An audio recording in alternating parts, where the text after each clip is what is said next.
إن الحمد لله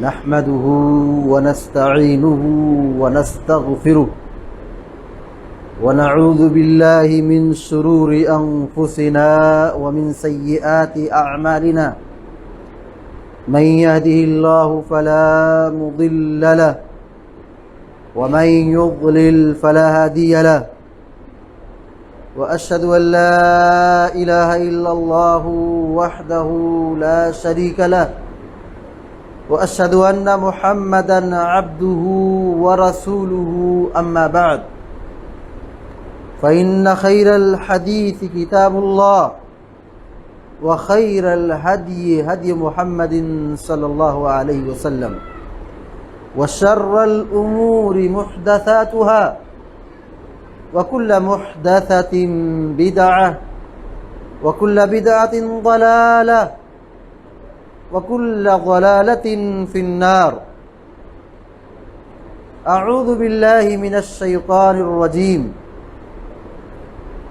يوم نقول لجهنم هل امتلأت وتقول هل من مزيد وأزلفت الجنة للمتقين غير بعيد هذا ما توعدون لكل أواب حفيظ من خشي الرحمن بالغيب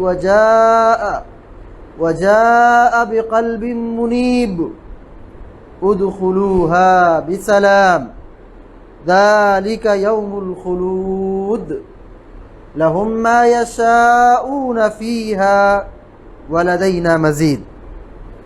وقال تعالى يا أيها الذين آمنوا استعينوا بالصبر والصلاة.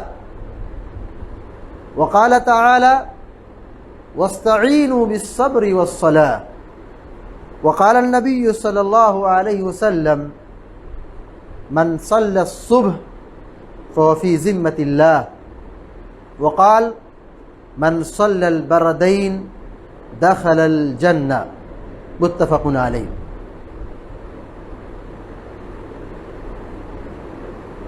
آج کے اس جمعے کے خطبے میں فجر کی نماز کی حفاظت کیسے کریں،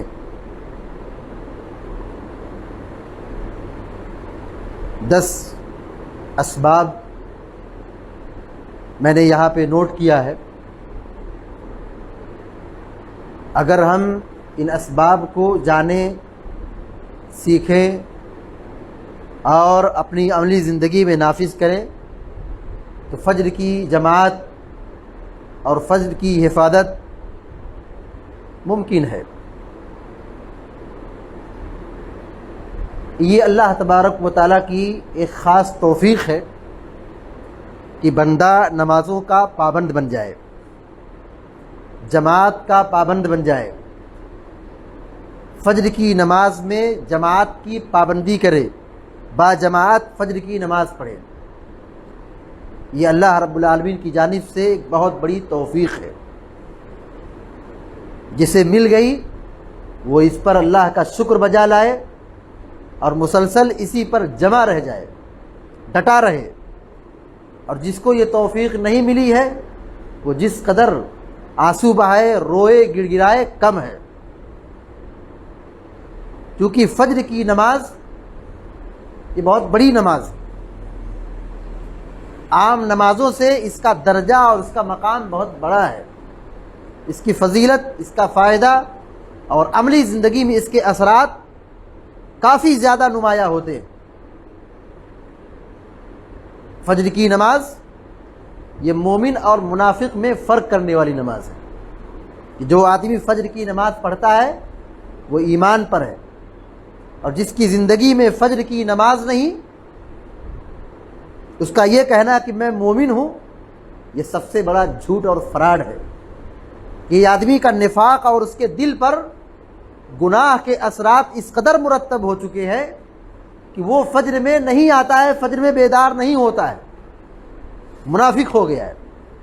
نفاق کی آخری سطح پر ہے، عملی نفاق کی آخری سطح ہے. یہ فجر کی نماز کے پڑھنے سے آدمی اللہ کی حفاظت میں آ جاتا ہے. اللہ کی امان میں آ جاتا ہے، ظالموں کے شر سے، دشمنوں کے شر سے، شیطان کے شر سے وہ محفوظ ہوتا ہے۔ اور کل قیامت کے دن سب سے پہلے نماز ہی کے بارے میں پوچھا جائے گا۔ نماز مکمل رہی تو حساب کتاب میں بڑی آسانی ہوگی، اور اگر نماز میں معاملہ گڑبڑ ہو گیا، نماز میں کمی پائی گئی، تو آگے کے جو معاملات ہوں گے، آگے کا جو حساب و کتاب ہوگا، روزے کے بارے میں، زکوٰۃ کے بارے میں، حج کے بارے میں، آپسی بندوں کے آپسی حقوق کے بارے میں، اور بہت ساری چیزوں کے بارے میں سوال کیا جائے گا، تو حساب کتاب میں سختی بڑھ جائے گی۔ تو سب سے پہلے نماز کے بارے میں قیامت کے دن پوچھا جائے گا۔ نماز مکمل ہوگی تو عافیت ہے، سلامتی ہے، جنت میں جانے کا راستہ آسان ہو رہا ہے۔ لیکن اگر نماز ہی میں آدمی کھوکھلا ہو گیا تو پھر آگے کا معاملہ بڑا ڈسٹرب ہوگا، بڑا گڑبڑ ہوگا۔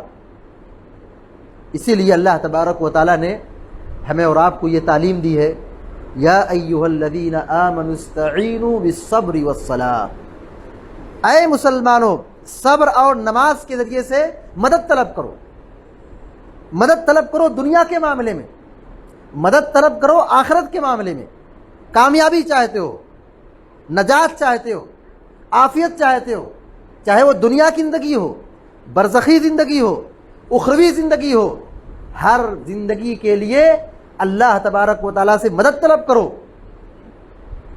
کیا کر کے؟ نماز پڑھ کر کے، صبر کر کے۔ انبیاء علیہ الصلوۃ والتسلیم کی سیرت پڑھے، ان پر جب کوئی مصیبت ٹوٹتی تھی، کوئی پریشانی بڑھتی تھی، کوئی دقت آتی تھی، کوئی پریشانی بڑھتی تھی، تو وہ نماز کے ذریعے سے اللہ تعالیٰ کی مدد طلب کرتے تھے۔ ابراہیم علیہ السلام کا واقعہ بڑا مشہور ہے کہ جب ہجرت کر کے مصر کے راستے سے جب آ رہے تھے تو وہاں کا ظالم بادشاہ لڑکیوں کے ساتھ، خواتین کے ساتھ برا کام کرتا تھا، گندا کام کرتا تھا۔ اس کے شر سے بچنے کے لیے ابراہیم علیہ السلام اپنی بیوی سے کہتے ہیں کہ اگر یہ پوچھے گا تو میں کہہ دوں گا کہ یہ میری بہن ہے۔ تو اگر کوئی یہ شخص کہتا تھا تو چھوڑ دیتا تھا، لیکن اگر کوئی کہتا ہے میری بیوی ہے تو اوپر ہاتھ صاف کرتا تھا۔ بہرحال بادشاہ کی نیت خراب ہو گئی اور بدکاری پر وہ آمادہ ہونے لگا۔ ادھر ابراہیم علیہ السلام نماز پڑھ رہے ہیں، دعا کر رہے ہیں۔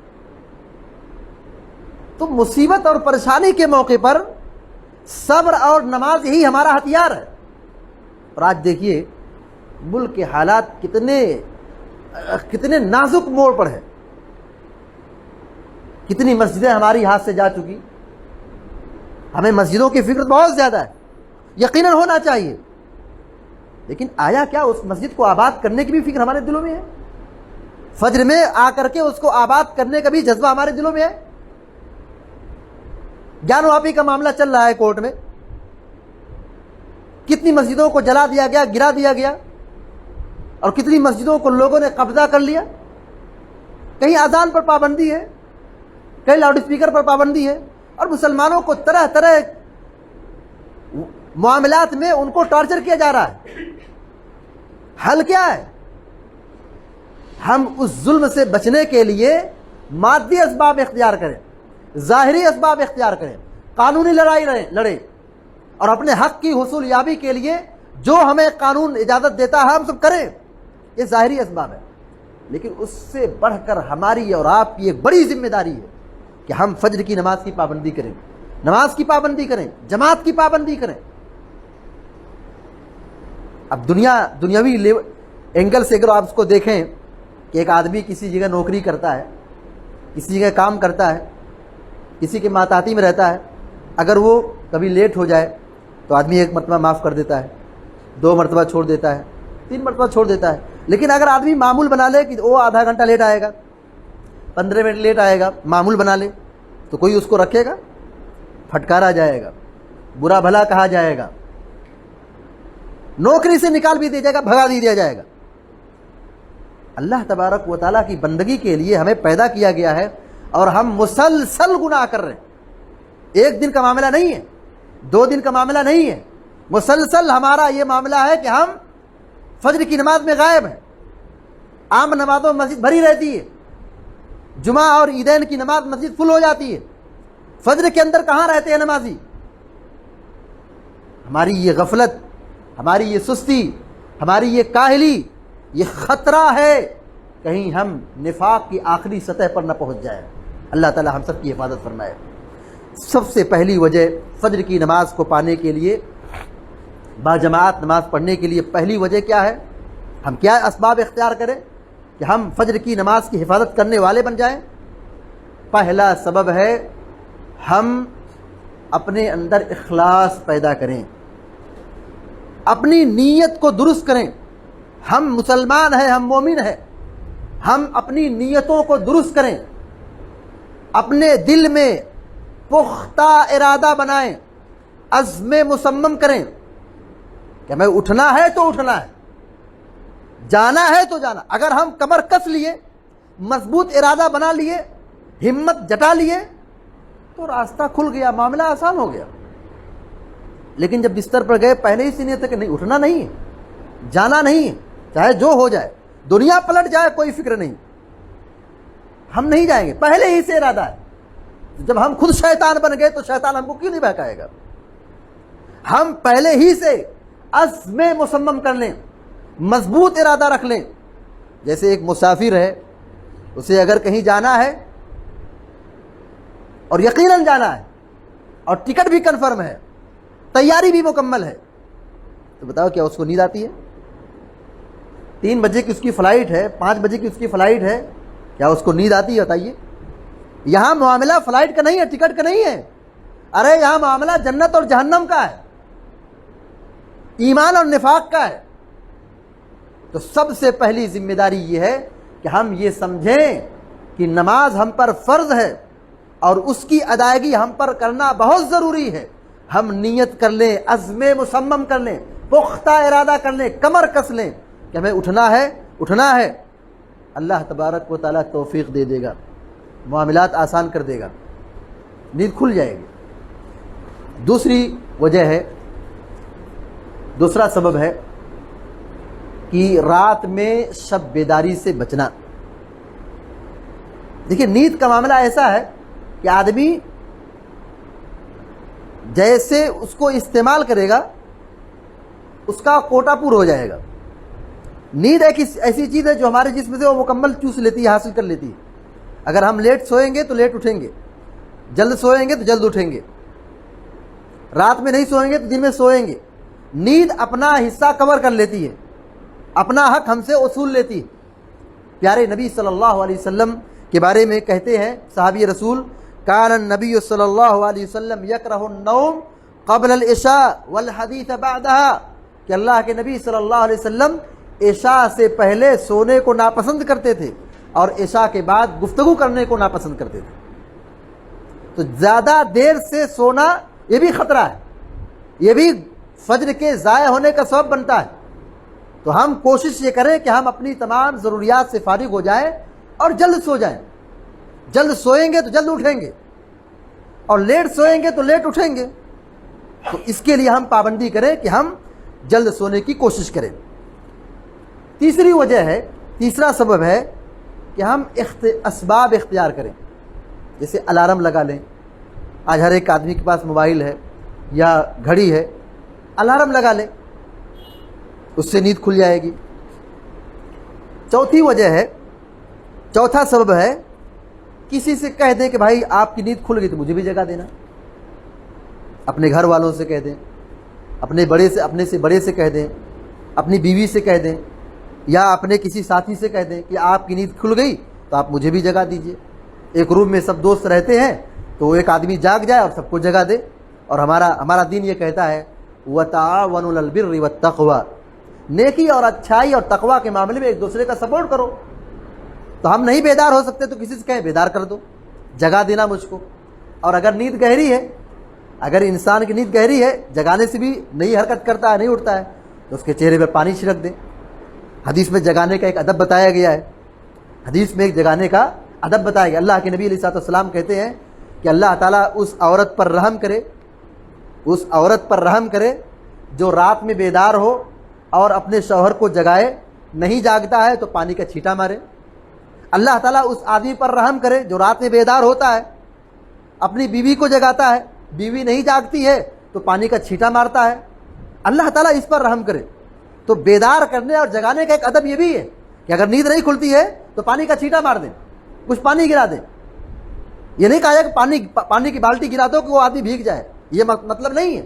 مطلب یہ ہے کہ چھینٹا مار دو، اس کے چہرے پر کچھ پانی چھڑک دو، اس سے نیند کیا ہوگی؟ بھاگ جائے گی۔ فجر کو پانے کے لیے یا فجر کی حفاظت کے لیے ایک چیز یہ ہے کہ ہم بیدار ہوتے ہی دعا پڑھیں، اذکار کی پابندی کریں، اللہ کا ذکر کریں، جیسے نیند کھلتی ہے دعا پڑھیں۔ اس کا فائدہ کیا ہوگا؟ ہم شیطان کے شر سے محفوظ ہو جائیں گے۔ جب بندہ سوتا ہے تو شیطان ہماری کھوپڑی پر 3 گرہ لگاتا ہے، 3 گانٹھ مارتا ہے، مضبوط گانٹھ۔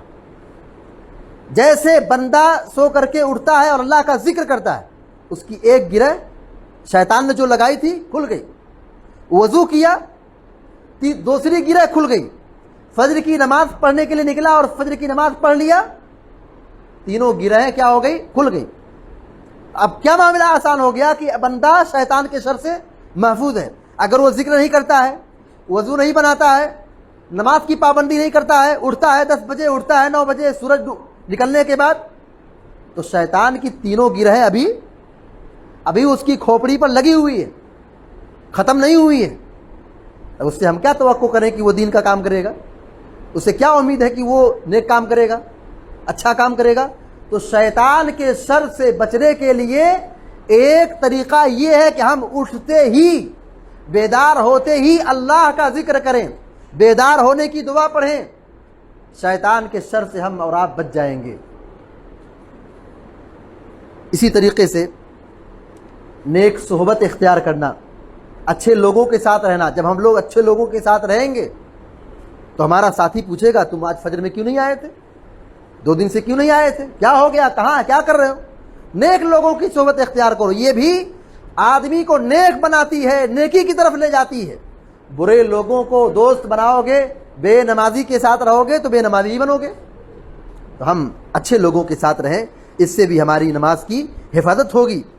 اور ایک سبب یہ ہے کہ ہم رات کا کھانا ہلکا کھائیں، کھانا کھائیں لیکن بہت زیادہ نہیں کھائیں، کیونکہ جب زیادہ آدمی کھا لیتا ہے تو نیند گہری آتی ہے، نیند زیادہ آتی ہے، زیادہ کھانے سے آدمی سست ہو جاتا ہے، کاہل ہو جاتا ہے۔ تو کھائیں، کھانے کی مقدار کم کریں، اس سے وقت پر نیند کھلے گی اور آدمی کی نیند ہلکی ہوگی۔ اور ایک سبب جو سب سے اہم ہے وہ یہ کہ ہم گناہوں سے بچیں، گناہ چھوڑیں۔ گناہ کا نقصان بہت زیادہ ہے۔ علامہ ابن قیم رحمہ اللہ نے گناہ کے نقصانات کو اپنی کتاب الداء والدواء کے اندر، بڑی مفید کتاب ان کی ہے، 40 سے زائد نقصانات کو گنوایا ہے۔ گناہ کے نقصانات، گناہ کرنے سے آدمی کو نیک عمل کی توفیق نہیں ملتی، نیکی سے محروم ہو جاتا ہے۔ آج اب دیکھیے سماج میں نماز پڑھنے والے یا فجر کی نماز کی پابندی کرنے والے بہت معمولی ہیں، مسجدیں خالی ہیں، 4 آدمی 2 آدمی۔ اللہ تعالیٰ بوڑھوں پر رحم فرمائے۔ اگر واقعی یہ سماج میں اگر بوڑھے نہ ہو، اکثر جگہوں کی بات بتائی جا رہی ہے، تجربہ ہے یہ، اگر سماج میں بوڑھے نہ ہو تو فجر کی اذان دینے والا کوئی نہیں ہوگا، فجر کی نماز میں حاضری دینے والا کوئی نہیں ہوگا۔ کیا اس راستے سے ہمیں اللہ کی مدد ہوگی؟ کیا اس راستے سے ہم اللہ تعالیٰ کے یہاں چہیتے بن جائیں گے، جنت مل جائے گی؟ گناہ کے نقصانات میں سے ایک بڑا نقصان، حافظ ابن قیم رحمۃ اللہ علیہ کہتے ہیں کہ فَمِنْ عُقُوبَةِ الذَّنْبِ أَنَّهُ يَصُدُّ عَنْ طَاعَةٍ، کہ گناہ کی خطرناکی دیکھیے، نقصان دیکھیے کہ بندے کو یہ چیز نیک عمل کرنے سے روکتی ہے، بندے کو اچھے کام اور نیک کام اور نماز جیسی عبادت انجام دینے سے محروم کر دیتی ہے، بندہ محروم ہو جاتا ہے۔ ابو سلیمان دارانی رحمہ اللہ کہتے ہیں لا تفوت احدا صلاۃ الجماعہ الا بذنب، کہ آدمی کی جماعت فوت نہیں ہوتی ہے مگر کسی گناہ کی وجہ سے۔ آدمی اگر جماعت چھوڑ رہا ہے تو وہ اپنا محاسبہ کرے, کہیں نہ کہیں اس سے گناہ سرزد ہو رہا ہے, غلطی ہو رہی ہے. بندے کی نماز ضائع نہیں ہوتی ہے, چھوٹتی نہیں ہے, جماعت فوت نہیں ہوتی, مگر کسی گناہ کی وجہ سے. یا تو اس کا معاملہ گڑبڑ ہے, کمائی گڑبڑ ہے, معاملات گڑبڑ ہے, یا وہ کسی معاملے میں گناہ کر رہا ہے. گناہ کے نقصانات کی وجہ سے اس کی جماعت چھوٹتی ہے, اس کی نماز فوت ہوتی ہے. اور اسی طرح حسن بصری رحمہ اللہ کہتے ہیں ذنوب کا قیدت کا, ارے تمہارے گناہ نے تم کو قیدی بنا دیا ہے, اسیر بنا دیا ہے کہ اب تم نیک کام کرنے سے پیچھے رہ رہے ہو. گناہ کی خطرناکی کا یہ عالم ہے کہ گناہ کی وجہ سے بندہ نیک کام سے محروم ہو جاتا ہے, نیک عمل کی لذت اس سے چھین لی جاتی ہے. جیسے ایک آدمی کو بخار ہو, کسی آدمی کو بیماری ہو تو کھانے کی لذت اس کو محسوس نہیں ہوتی ہے.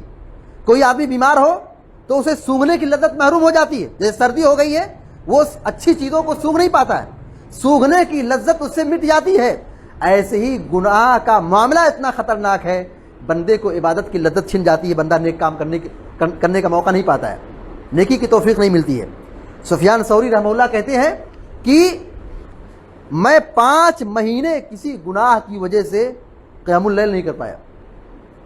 5 مہینے میں کوئی ایسا کام کر لیا کہ جس کی وجہ سے میں 5 مہینے تک عبادت نہیں کر پایا, قیام اللیل نہیں کر پایا. فجر کی نماز کی بات نہیں کی جا رہی ہے, قیام اللیل نفلی عبادت ہے. تو خلاصے کلام یہ ہے کہ گناہ کی وجہ سے بندہ فجر کی نماز سے یا جماعت سے یا نماز سے محروم ہو جاتا ہے, عبادت سے محروم ہو جاتا ہے. تو گناہ چھوڑیں, توبہ کریں, اللہ تبارک و تعالیٰ سے معافی مانگیں. اور ایک سبب یہ ہے کہ ہم اللہ تعالیٰ سے مدد طلب کریں.